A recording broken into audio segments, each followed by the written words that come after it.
In this unit, we're going to talk about the adrenergic receptor subtypes, and these understanding the location and the nature of these receptor subtypes actually is quite crucial to understanding most of the drugs and their specificity, because these are the drugs that are, first of all, they define these receptors, and secondarily, when we have drugs that can treat such an area, we have a significant degree of specificity of that therapy.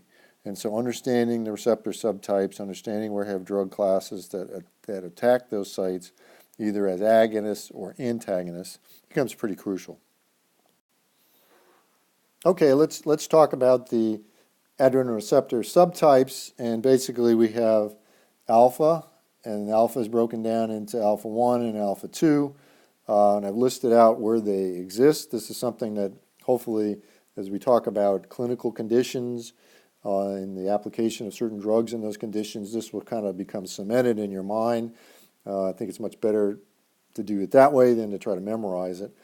The beta receptors are prominently in the heart, beta 1, blood vessels, the smaller blood vessels, beta 2, more prominently important, the bronchioles, bronchi, some in the GI tract, uterus, and in the liver, stimulating glycogenolysis.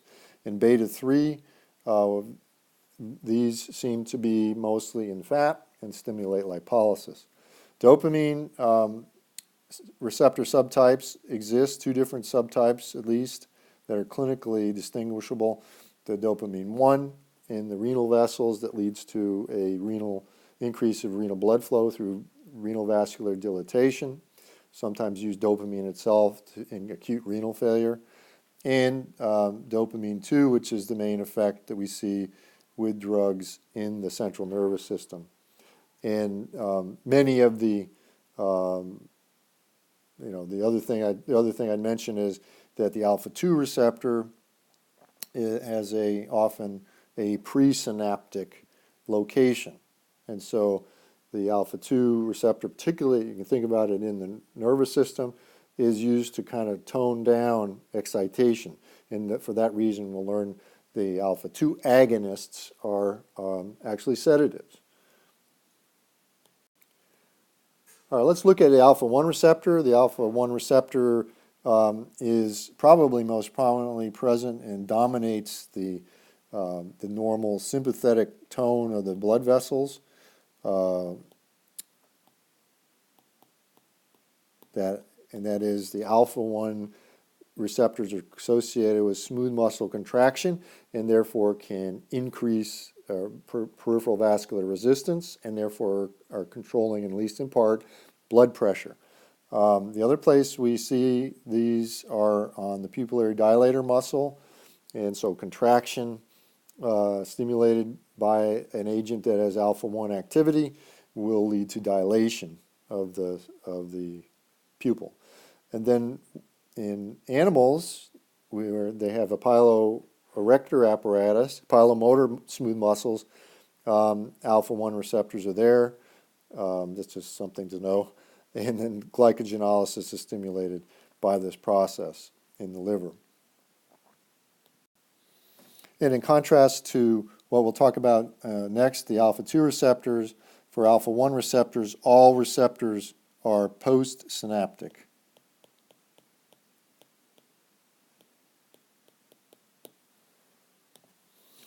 So let's turn to the alpha 2 receptors. We mentioned there are some that are prosynaptic in the CNS, and they're also presynaptic. This is the ones that in fact, not just adrenergic, but also cholinergic nervous transmission, because acetylcholine is generally an excitatory neurotransmitter in the CNS, and so can also the catecholamines be. So this will lead to the eventual inhibition of transmitter release by that neuron that it impacts. We see some vascular muscles being innervated by alpha 2 receptors, not that many, probably not worth remembering, that can lead to contraction as well. Same general effect as alpha 1. We get a reverse effect of the beta 3 receptor in the sense that alpha-2 receptors can lead to an inhibition of lipolysis. And we can also see that when stress, for example, leads to epinephrine release and norepinephrine release, this alpha-2 receptor will mediate the reduction of insulin release under that circumstance. And so when you see a cat with a high blood glucose, part of the mechanism is due to that stressed animal of having hyperglycemia is due to the inhibition of insulin release. The beta receptor subtypes are basically three types that we think about clinically, the most important being beta 1 and beta 2. Beta 1 being on the heart, that's the one we're going to focus on. Prototypic drug that stimulates the beta 1 receptors is dobutamine, that we use to try to increase the heart contractility and heart rate. Beta 2 receptors are primarily in the respiratory, uterine, and vascular smooth muscle, but we'll focus on respiratory, bronchioles, and they're used as bronchodilators. And so the prototype agonist there is terbutaline. Mainly want you to understand the drug classes. I'm just kind of throwing names out in case you run into them. Beta 3 receptors, as we said, are found in fat cells, and they, in certain forms of obesity in man, their function seems to be altered.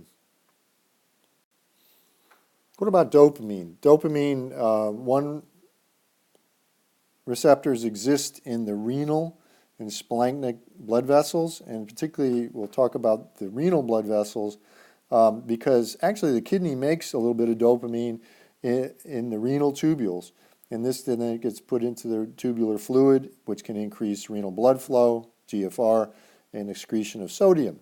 And so we actually take advantage of this situation, trying to stimulate these when we have an acute renal failure situation and give dopamine itself to try to stimulate just that receptor. And the problem is dopamine is fairly broad in its action. It affects both the beta 1 and the alpha 1 receptors. So we have to be very careful not getting to too high a concentration where it sort of overflows onto those receptors. Dopamine 2 receptors are in the pre- and postsynaptic neurons in the CNS. And so when we talk about central nervous system issues, for the most part, we're talking about dopamine 2 receptors.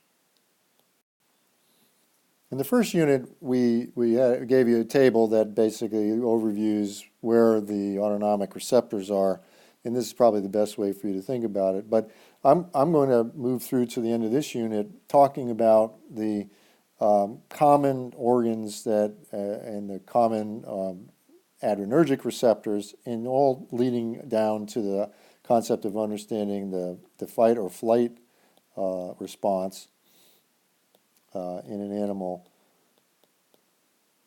So when we get, we look at each tissue, hopefully you'll understand on the basis of that response, you'll be able to remember actually some of the things I'm about to say.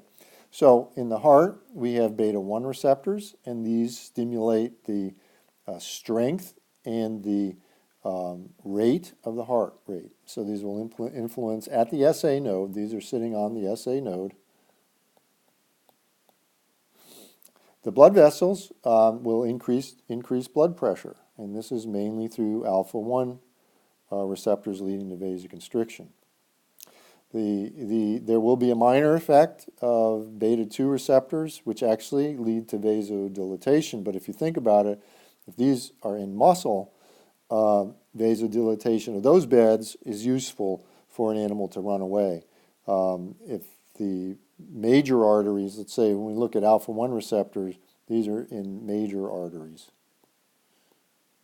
And these are in smaller vessels. So the beta 2s are in smaller vessels. And finally, we have beta 1 receptors in the kidney that stimulate renin secretion release. And you might remember that basically renin leads to the stimulation of angiotensin 2 formation from 1 angiotensin and then aldosterone. So this is coordinating basically the acute effects of a stimulus of the adrenergic nervous system with a chronic effect of increasing the retention of sodium. In the endocrine pancreas, let's focus that on being the endocrine pancreas here. The dominant effect is alpha-2 receptors that, as we mentioned before, decrease insulin release and in the opposite way, increase glucagon. With, in some clinical examples, alpha blockade, you can get beta receptor dominates, leading to increased insulin secretion. And with beta antagonist drugs, you can lead to decreased insulin secretion. So this is something to think about later on when you're thinking about an animal that might have borderline ability to produce insulin.